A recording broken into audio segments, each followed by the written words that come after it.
Alternating current, ये है आपकी यूनिट 4। चलिए, कल आपने एसी जनरेटर के बारे में पढ़ा है, ठीक है। एसी जनरेटर जो ईएमएफ आपको प्रोड्यूस करके देता है वो आपने डिराइव किया था E is equal to E naught sine omega T.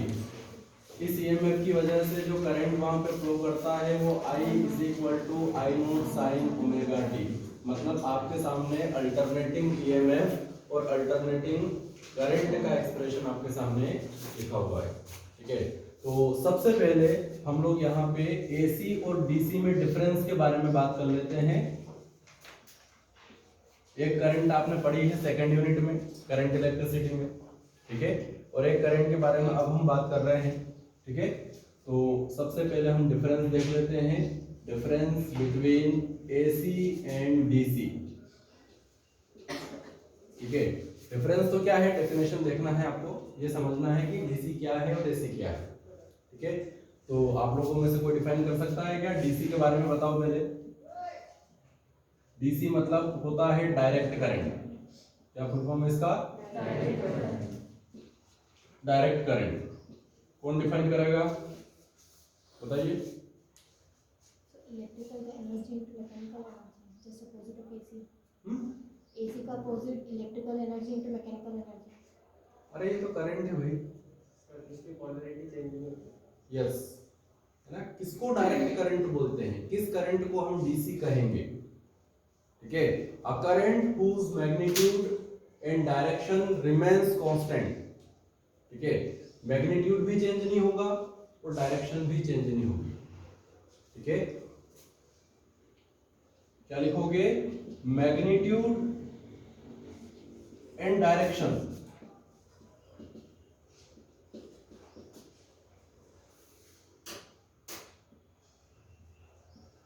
Both remains constant और अनचेंज, दोनों चेंज नहीं होते हैं, ठीक है। अगर मैं ग्राफ के ऊपर रिप्रेजेंट करूं, ठीक है, तो कैसे बनाओगे? यहाँ पे हम करंट ले रहे हैं y एक्सिस पे और x एक्सिस पे ले लेते हैं टाइम, ठीक है। कांस्टेंट किसके साथ में? With time. टाइम चेंज होगा लेकिन टाइम के साथ में करंट का मैग्नीट्यूड और डायरेक्शन चेंज नहीं होगी। यहाँ ओरिजिन ले लिया, यहाँ पे हम करंट ले लेते हैं y एक्सिस पे, यहाँ टाइम ले लिया, ठीक है। अगर मैं आपसे कह रहा हूं कि किसी सर्किट के अंदर करंट फ्लो कर रही है, फॉर एग्जांपल कितनी करंट फ्लो कर रही है, हमने I इज इक्वल टू मान लिया 3 एम्पियर। अगर 3 एम्पियर करंट फ्लो कर रही है, इसका मतलब क्या हुआ? देखिए यहाँ 0 से ये 1, ये 2, ये 3, ये 4, इस तरीके से हमने करंट को मान लिया एम्पियर में, 4 3 2 1, ठीक है। इधर हम टाइम ले लेते हैं सेकेंड में, 1 2 3 4 5, इस तरीके से 1 2 3 4 5, दोनों ऐसा यूनिट में चल रहे हैं, ठीक है। यहां जब हमने सर्किट को ऑन किया, जैसे ही स्विच ऑन करोगे, इनिशियली टाइम को 0 मानेंगे, उस समय करंट 3 एम्पियर फ्लो कर रही है। ये करंट है 3 एम्पियर। जब सर्किट को स्विच ऑन किया हमने, कोई सा भी सर्किट होगा, रेजिस्टेंस लगा होगा, बैटरी लगी होगी, स्विच ऑन करोगे करंट फ्लो करेगी। समझ आ रही बात? हम वो इनिशियल कंडीशन की बात नहीं कर रहे हैं जब 0 से बढ़ेगी, बढ़ने के बाद की स्थिति क्या, फिर वो लगातार क्या रहेगी? कांस्टेंट रहेगी, वो डीसी, ठीक। यहाँ पे करंट 3 एम्पियर है, टाइम बढ़ के 1 सेकेंड हो चुका है, अभी भी करंट कितनी है? 3 एम्पियर है। टाइम 2 सेकेंड हो चुका है, अभी भी करंट कितनी है? 3 एम्पियर है, ठीक है। 3 सेकेंड पे भी 3 एम्पियर, 4 सेकेंड पे भी 3 एम्पियर, यानी टाइम लगातार चेंज हो रहा है लेकिन करंट का मैग्नीट्यूड चेंज नहीं हो रहा है। लगातार करंट कितनी फ्लो कर रही है? 3 एम्पियर, ठीक है। तो मैग्नीट्यूड कांस्टेंट हो गया करंट का। और जो डायरेक्शन की बात है, सपोज ये सर्किट आपका इस तरीके से है, ये रेजिस्टेंस है, इसके अंदर हमको करंट फ्लो कराना है इस बैटरी को यूज करके, ये बैटरी बना दी मैंने आपके सामने। अब यहाँ जैसे ही आप स्विच को ऑन करोगे, करंट हमेशा पॉजिटिव टर्मिनल से चलना शुरू करेगी और ये फ्लो करके इस तरफ जाएगी। अब यहाँ आप इसको कितने भी समय के लिए ऑपरेट करो सर्किट को, करंट की डायरेक्शन हमेशा यही रहेगी, ठीक है। करंट का मैग्नीट्यूड हमने 3 एम्पियर माना है, डायरेक्शन हमेशा पॉजिटिव से नेगेटिव रहेगी, उसकी डायरेक्शन चेंज नहीं होगी। समझ में आ रही बात? तो डीसी क्या है, ठीक है। Direct current is that current whose magnitude and direction, magnitude remains constant and direction remains same, ठीक है। ऐसा भी बोल सकते हो, हमने दोनों को कांस्टेंट लिख दिया है, बात एक ही है, ठीक है। ये मैथमेटिकल वैल्यू है, इसको कांस्टेंट बोल सकते हो, मैग्नीट्यूड रिमेंस कांस्टेंट और डायरेक्शन रिमेंस सेम। डायरेक्शन हमेशा क्या रहेगी? सेम रहेगी। समझ में आ रही है बात? ठीक है, तो यहाँ पे ये आपका जो ग्राफ बनेगा इस तरीके से, इन सारे पॉइंट्स को ज्वाइन करोगे तो ये स्ट्रेट लाइन आपको मिलेगी। ये ग्राफ शो कर रहा है किसको?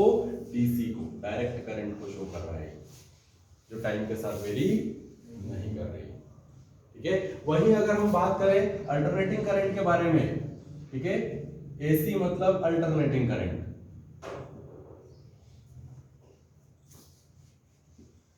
ठीक है, कैसे डिफाइन करोगे? A current whose magnitude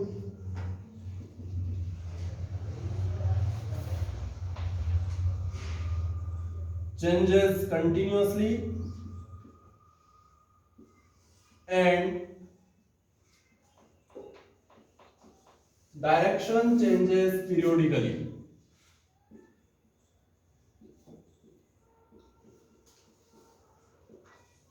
देखिए, एक ऐसा करंट जिसमें जो उसका मैग्नीट्यूड है वो कैसे बदलता है? लगातार बदलता है, कंटिन्यूअसली चेंज होता है मैग्नीट्यूड। ठीक है, टाइम थोड़ा सा भी चेंज होगा, एक सेकंड के 100वें हिस्से में भी अगर टाइम चेंज हो रहा है तो करंट बदल जाएगी। ठीक है, उसका मैग्नीट्यूड चेंज हो जाएगा। और डायरेक्शन कैसे चेंज होती है? एक पर्टिकुलर टाइम पीरियड के बाद में। इसके बारे में हम कल बात कर चुके हैं, उसकी जो वेवफॉर्म बनाई थी साइन वेव हमने। ठीक है, आप अगर यहाँ पे यही ग्राफ बनाओगे, करंट टाइम ग्राफ, ठीक है, तो यहाँ पे इस तरीके से बनेगा। ये आपकी टाइम एक्सिस हो गई, ठीक है, और यहाँ पे ये हो गई आपकी करंट एक्सिस। इधर एक डायरेक्शन पॉजिटिव करंट, इधर नेगेटिव करंट, ये ओरिजिन। ठीक है, करंट अगर यहाँ से चलना शुरू कर रही है तो देखो पहले मैग्नीट्यूड करंट का बढ़ेगा लगातार। ठीक है, अब देखो यहाँ लगातार चेंज हो रहा है, जैसे जैसे टाइम चेंज हो रहा है वैसे वैसे अगर ग्राफ के ऊपर जाओगे तो यहाँ करंट 0 थी, यहाँ बढ़ गई, यहाँ और बढ़ गई, यहाँ पे और बढ़ गई, यहाँ और बढ़ गई, लगातार मैग्नीट्यूड चेंज हो रहा है। ठीक है, यहाँ मैक्सिमम हो चुका है मैग्नीट्यूड इस पे। इस वैल्यू के बाद में, इस टाइम के बाद करंट की डायरेक्शन तो वही है, करंट सेम डायरेक्शन में फ्लो कर रही है, लेकिन अब मैग्नीट्यूड बढ़ रहा था यहाँ पे, अब मैग्नीट्यूड क्या होगा? कम होगा। मैग्नीट्यूड कम हो गई, यहाँ पे करंट क्या हो गई? 0। जैसे ही 0 से बढ़ी फिर कम होके 0, तुरंत डायरेक्शन क्या हो जाएगी? चेंज। ठीक है, अगर पहले करंट सर्किट के अंदर इस तरफ जा रही थी, आप याद करिए एसी जनरेटर हमने वहां 2 पॉइंट माने थे, एक्स और वाई, ये लोड रेजिस्टेंस था। पहले 180 डिग्री के लिए करंट इस तरफ जा रही थी, मान लिया एक्स से वाई, तो अगले 180 डिग्री के लिए कहां जाएगी? वाई से एक्स। ठीक है, हमारे वहां केस क्या था वो वहां की बात है। ये बात आपको समझ में आती है कि फर्स्ट हाफ के लिए जो हाफ रोटेशन है कॉइल का 180 डिग्री, तब करंट एक दिशा में फ्लो करेगी। आफ्टर 180 डिग्री रोटेशन करंट अपनी डायरेक्शन चेंज कर लेगी और वो दूसरी दिशा में फ्लो करेगी।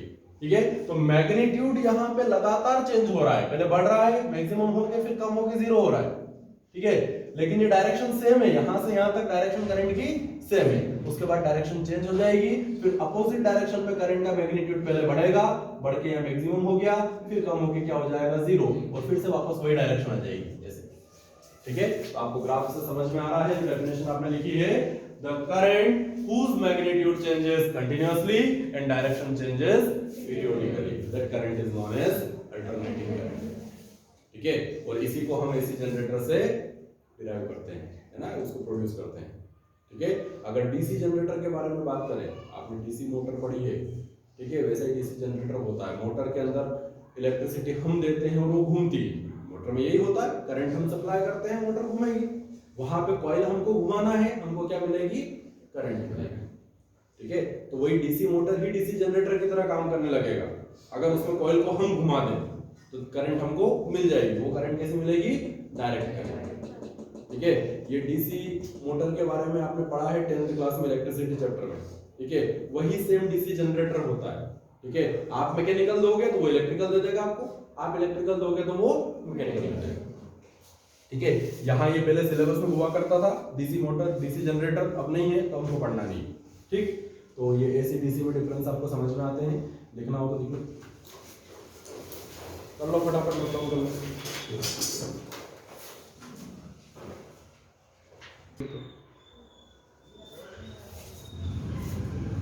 चलिए, नेक्स्ट डेरिवेशन हम करने वाले हैं मीन वैल्यू ऑफ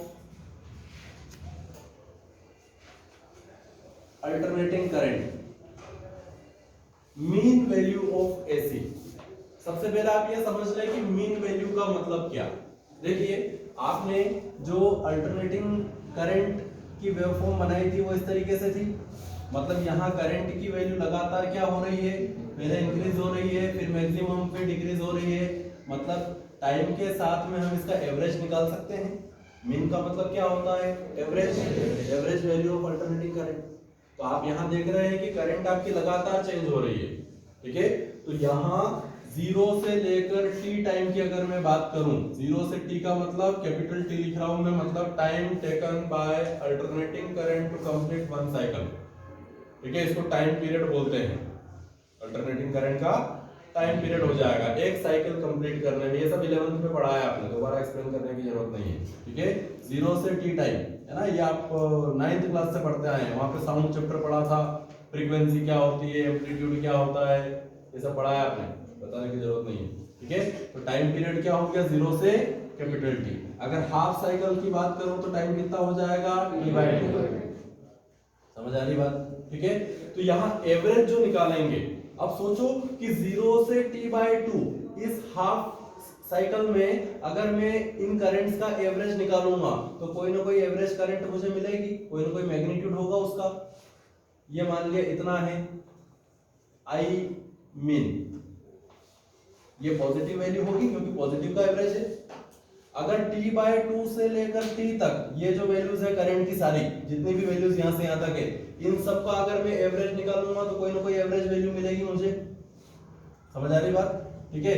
वो एवरेज वैल्यू जो होगी वो उसको मैं लिख रहा हूं I मीन, लेकिन ये काई में होगा, नेगेटिव। ये हाफ साइकिल का एवरेज है पॉजिटिव, और ये नेगेटिव हाफ साइकिल का एवरेज है नेगेटिव में। तो सोचने वाली बात है कि जो पॉजिटिव हाफ का एवरेज होगा उतना ही नेगेटिव हाफ का एवरेज होगा।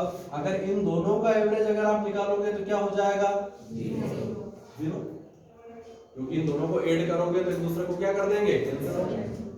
समझ में आ रही बात, मतलब अगर कंप्लीट साइकिल पे 0 से t टाइम के लिए एक साइकिल कंप्लीट हो रही है एसी की, है ना, आधा पॉजिटिव आधा नेगेटिव मिलाकर क्या बन रहा है, एक साइकिल।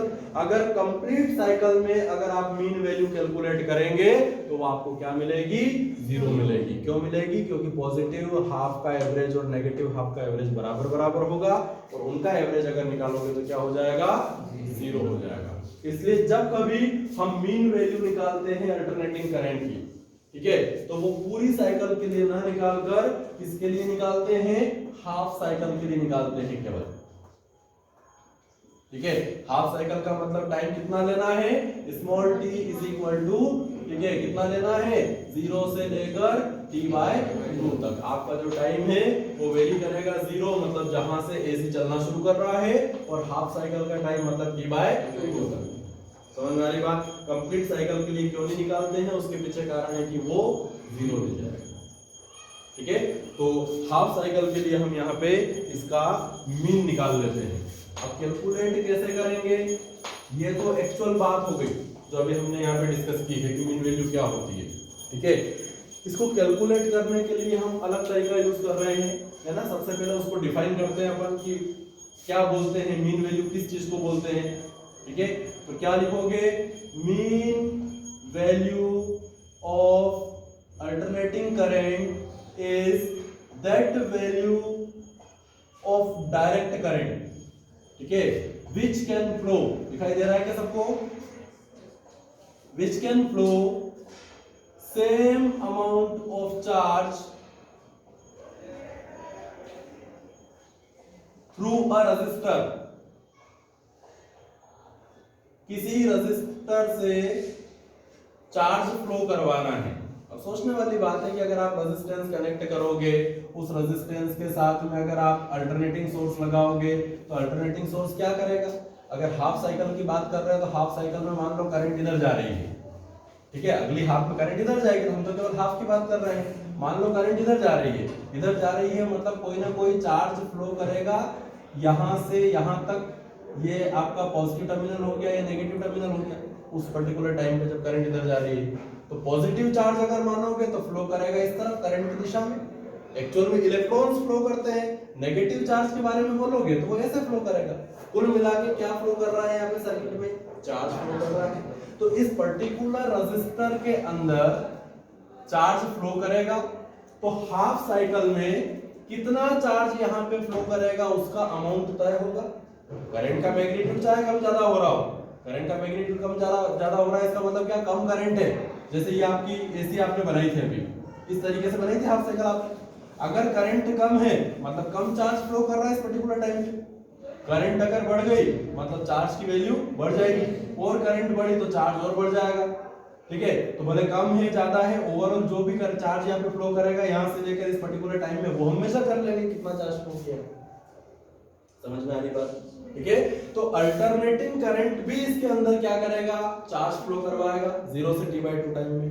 ठीक है, उतना ही चार्ज इसी रेजिस्टेंस से फ्लो करवाना है, लेकिन नेक्स्ट टाइम हम किसको कनेक्ट करेंगे, डीसी सोर्स को।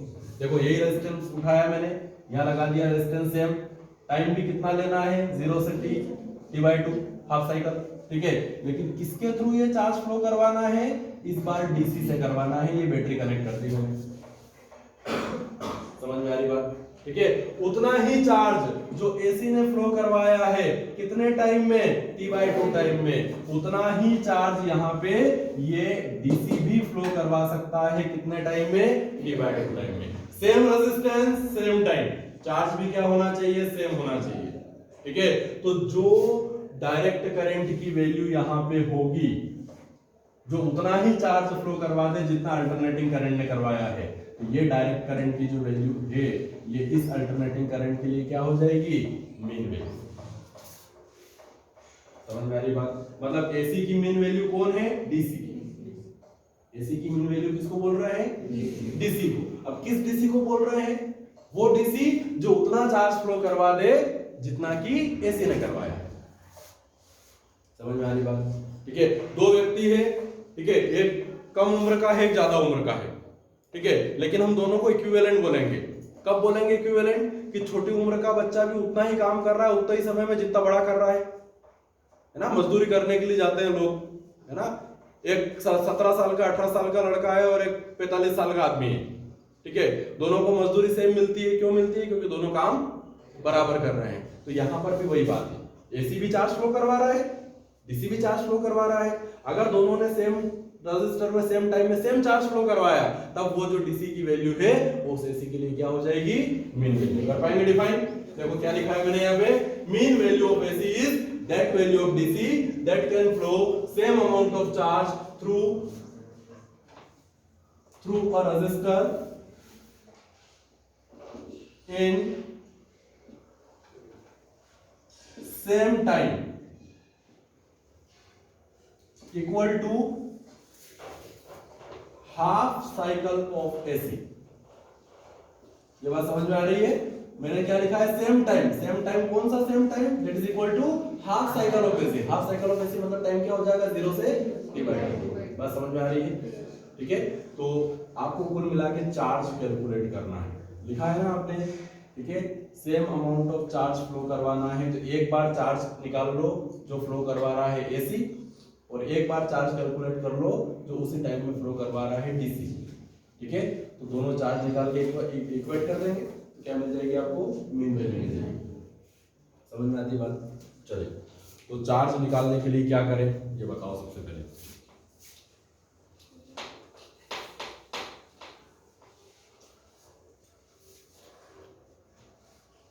सबसे पहले हम बात कर रहे हैं फॉर एसी। अल्टरनेटिंग करंट के लिए हमको यहाँ पे लेकर चलना है। ठीक है, तो करंट का फॉर्मूला आपने पढ़ा है, I इज इक्वल टू क्या होता है, चार्ज अपॉन टाइम, dq/dt लिखे। अब आपको पता है कि अल्टरनेटिंग करंट लगातार वेरी कर रही है, कंटिन्यूअसली चेंज हो रही है, तो हम यहाँ पे कौन सा टाइम मान के चल रहे हैं, वेरी स्मॉल टाइम। ठीक है, स्मॉल टाइम कंसीडर कर लें, क्योंकि टाइम तो 0 से t/2 है टोटल टाइम, लेकिन करंट तो सेम नहीं है पूरे में। करंट की वैल्यू लगातार क्या हो रही है, पहले बढ़ रही है फिर कम हो रही है। साइकिल दिमाग में होनी चाहिए, साइन वेव। ठीक है, तो हम क्या मान लेते हैं, स्मॉल टाइम dt। इस स्मॉल टाइम के अंदर चार्ज कितना फ्लो कर रहा है, small charge dq। For this particular small time we can treat current as constant. उस पर्टिकुलर टाइम के लिए करंट को कांस्टेंट मान सकते हैं। ठीक है, तो क्या लिखेंगे यहाँ पे, यहां से आपको मिलेगा dq is equal to I dt। dq बराबर क्या मिल जाएगा i dt। अब चूंकि करंट अल्टरनेटिंग है तो i की जगह क्या पुट करेंगे i naught sin omega t। Current is function of time, time के साथ वेरी कर रही है। कैसे वेरी कर रही है? साइन के फॉर्म में वेरी कर रही है। तो i की वैल्यू क्या पुट कर देंगे यहाँ पे i naught sin omega t। तो देखो dq बराबर क्या मिल जाएगा आपको, i की जगह में वैल्यू पुट कर रहा हूँ i naught sin omega t। अब आपको और साथ में dt है स्पेस, ठीक है। i की वैल्यू हमने अल्टरनेटिंग करंट की वैल्यू पुट कर दी यहाँ पे, ठीक है। अब आपको स्मॉल चार्ज तो नहीं चाहिए, आपको टोटल चार्ज चाहिए, ठीक है। तो हम यहाँ पे मान लेते हैं कि जब आपका टाइम वेरी कर रहा है 0 से लेकर कैपिटल T/2 यानी हाफ साइकिल के लिए जब टाइम आपका वेरी कर रहा है, तब आपका जो चार्ज है वो वेरी कर रहा है 0 से लेकर कैपिटल Q तक। इनिशियली जैसे ही आपने एसी को स्विच ऑन किया तब कोई चार्ज फ्लो नहीं करेगा, जो सर्किट अभी हमने बनाया था, ठीक है। जैसे ही आप स्विच ऑन करोगे करंट बढ़ना शुरू करेगा, मतलब चार्ज फ्लो करना स्टार्ट करेगा।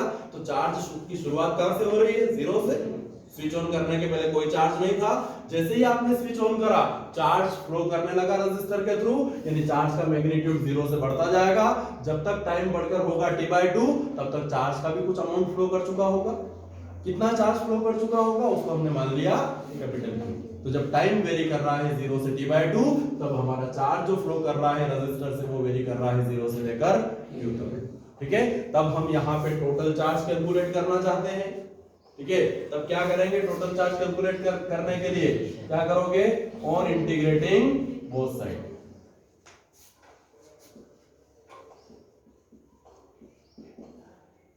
ठीक है।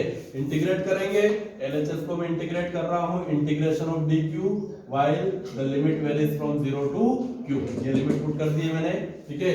RHS में इंटीग्रेट करोगे, integration of i naught sin omega t dt, limit of time is from 0 to T/2, ठीक है। यहाँ पे टाइम की लिमिट हमने पुट कर दी, यहाँ पे चार्ज की लिमिट हमने पुट कर दी। सॉल्व करेंगे इसको सॉल्व करेंगे, dq का q हो जाएगा q माइनस 0, अगर करोगे तो क्या हो जाएगा q। एक एक चीज सॉल्व करने की आवश्यकता नहीं है, समझते हैं आप, ठीक है। यहाँ i नॉट क्या है? पीक वैल्यू ऑफ करंट, जो कि कांस्टेंट होगी। मैक्सिमम वैल्यू की जो भी वैल्यू है वो कांस्टेंट रहेगी, उसको क्या कर दिया? बाहर कर दिया, ठीक है। क्या बचेगा? 0 से T/2 में इंटीग्रेशन होगा किसका? sin ओमेगा t dt, ठीक है। अब आप इंटीग्रेशन जानते हैं sin ओमेगा t का, बताओ sin का इंटीग्रेशन क्या हो जाएगा? Minus cos omega t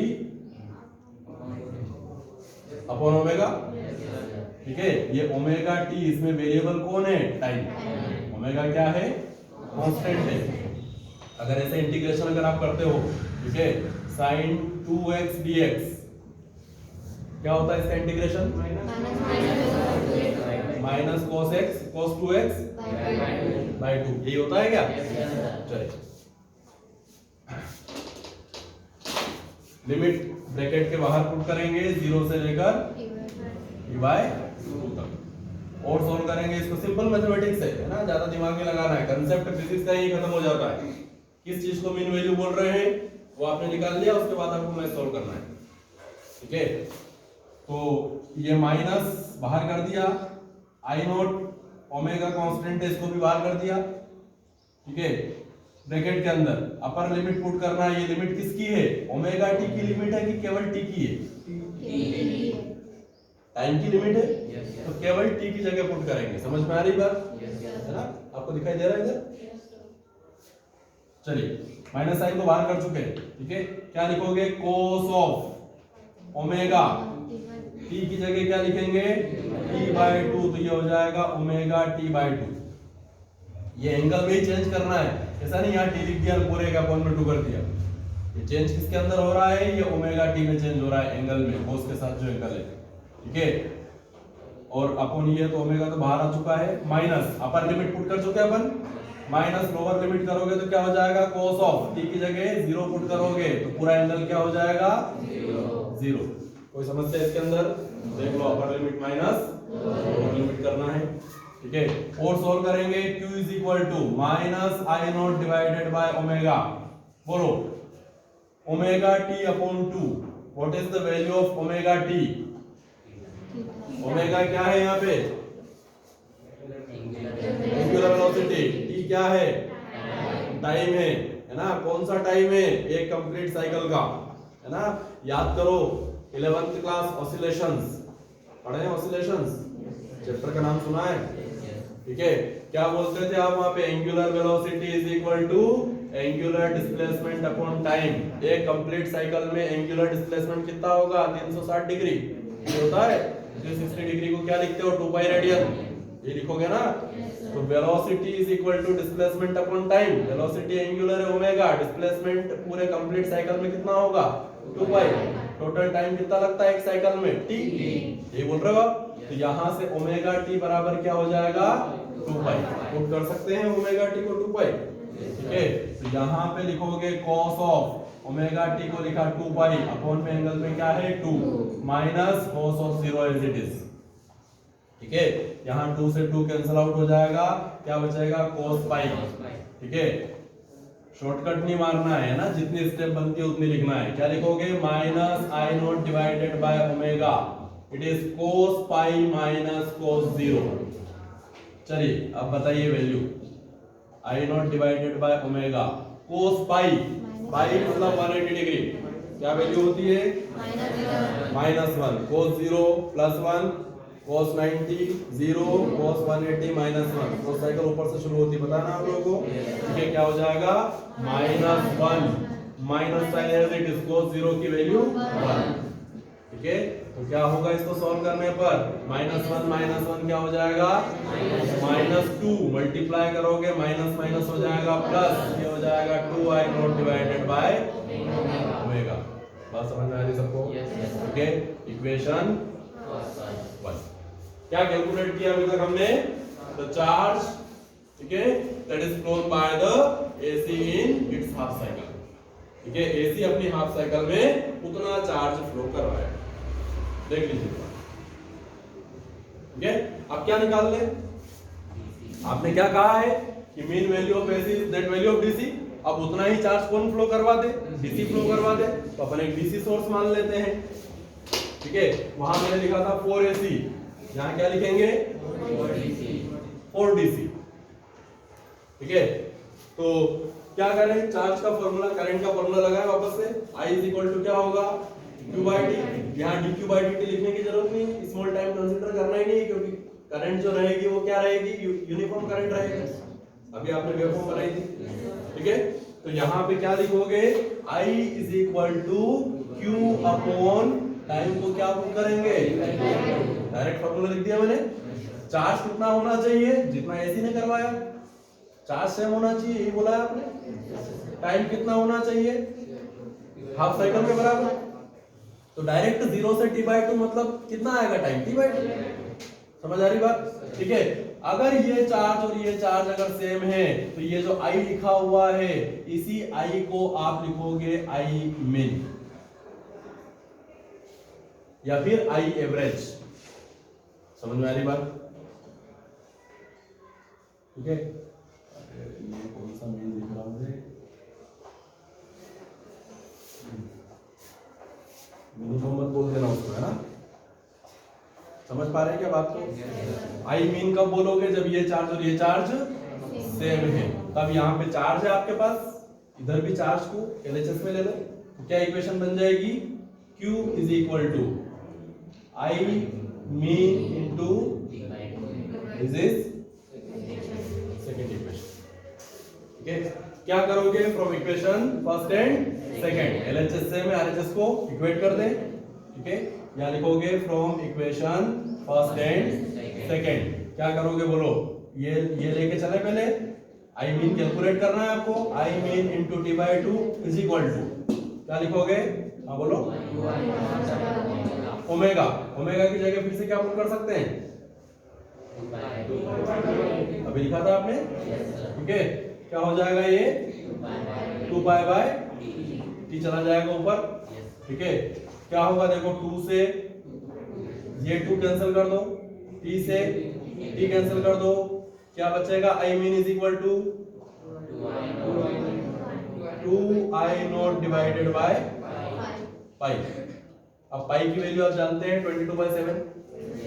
put कर दूं मैं 2i0 divided by 22 bye 7 7 multiply हो जाएगा 2 से 22 कितनी बार कैंसिल होगा ये हो जाएगा 7i0 डिवाइडेड बाय 11 समझ में आ रही बात अगर आप 7 बाय 11 को सॉल्व करोगे तो ये आएगा आपका 0.637i0 कितना आएगा 0.637i0 यानी किसी भी अल्टरनेटिंग करंट की जो मीन वैल्यू होती है वो उसकी पीक वैल्यू की आई नोट क्या है पीक वैल्यू है मैक्सिमम वैल्यू जैसे वो बढ़ रहा है करंट तो ये मैक्सिमम है उसी को पीक वैल्यू बोलते हैं पीक वैल्यू का कितना परसेंट होगा 63.7 परसेंटेज में निकालोगे तो 63.7 हो जाएगा समझ में आ रही बात परसेंटेज में लिखोगे तो क्या लिखोगे 63.7% मतलब किसी अल्टरनेटिंग करंट की पीक वैल्यू अगर 100 एम्पियर है कोई अल्टरनेटिंग करंट है जो जीरो से चलना शुरू कर रहा है बढ़ते बढ़ते वो कहां तक बढ़ गया 100 तक 100 से कम होते होते फिर क्या हो गया 0 अगर पीक वैल्यू 100 है तो उसकी मीन वैल्यू कितनी होगी 63.7 एम्पियर अरे मीन वैल्यू कितनी हो जाएगी तो बोला ना 63.7% होगा ठीक है तो ये बात आपको समझ में आ रही है मीन वैल्यू जो भी होगी वो पीक वैल्यू से कम ही होगी ठीक है तो आप मीन वैल्यू यहां से कैलकुलेट कर सकते हैं देखो एक बार